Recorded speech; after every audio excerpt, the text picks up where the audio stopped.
կուսակցական այն համակարգը, որ այսօր կա Հայաստանում, ինքը ասենց ասեմ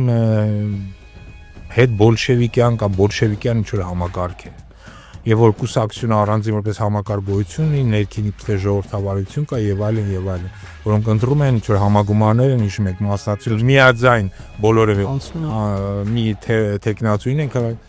Սա ինչ-որ առնով նաեւ այդ ժողովրդավարության ծաղրուցանակի պես մի բան է, էլի։ Ու մարդիկ տեսնելով ոնց են գնում, ասենք թե ինչ-որ համագումարին բոլորը միաձայն ընտրում մեկին, սկսում են ասել լավ, ես կկազան միաձայն մեկին ընտրելու համակարգին, դա համար կուսակցական համակարգներ է վարկաբեկված։ Այն մշակումները, որ այսօր հայակվեին ասում ենք, անոք ենք, օրինակի մենք առաջարկում ենք հետևյալ համակարգ, որ կուսակցությունը պիտի ղեկավարեն այն մարդիկ, որոնք մեծամասնական համակարգով ընտրվել են։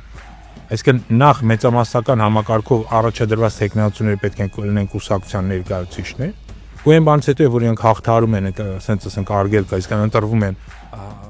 падգամավորներ եւ այլն, սա նշանակում որ իրենք ստանում են ժողովրդի քվե։ Այո։ Սրանից ավելի բարձր վստահություն չի կարող լինել։ Եվ հետեւաբար այդ մարդիկ էլ պետք է այդ կուսակցությունը ղեկավարեն։